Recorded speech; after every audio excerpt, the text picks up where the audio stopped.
Thomas and Percy are good friends, but sometimes Percy teases Thomas about being frightened, and he doesn't like that at all. One evening, he was dozing happily, but Percy wanted to talk. "Wake up, Thomas. Are you dreaming about the time you thought I was a ghost?" "Certainly not. Anyway, I was only pretending to be scared. I knew it was you, really." Percy went on teasing him. "I hope the guard leaves the light on for you tonight." "Why?" asked Thomas. "I quite like the dark." "Oh, really?" exclaimed Percy. "I am surprised. I always thought you were afraid of the dark. I wonder why."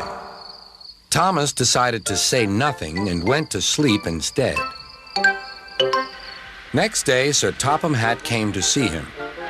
"I would like you to go to the harbor tonight. You have to collect something rather unusual." "What sort of something?" asked Thomas. "Wait and see," replied Sir Topham Hatt. Meanwhile, Percy was moving freight cars into a siding. Henry arrived with his goods train. The signalman changed the switches, and Percy waited on the siding until Henry had steamed by. Then there was trouble. "The switches are jammed," called the signalman. "I can't switch them back for Percy. The workmen will have to mend them in the morning. It's too late now." Said Percy's driver. "I'm sorry, Percy, but you'll have to stay here for the night." "Where are you going?" asked Percy. "Home for tea," replied the fireman. Percy was speechless. He watched as the other engines went home to the shed. Nighttime came, and Percy began to feel very lonely. "Oh, dear," he murmured, "it's very dark." Oh, what's that?" It was only an owl, but Percy didn't realize this. "Oh, I wish Thomas were here too," he sighed. Thomas was waiting for his mysterious load at the harbor.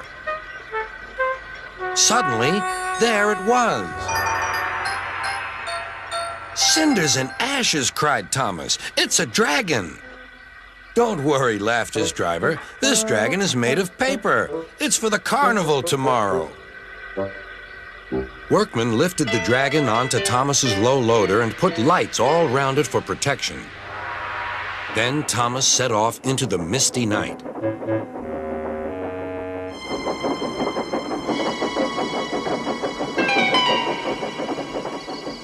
Percy was asleep on his siding and had no idea that Thomas was approaching him.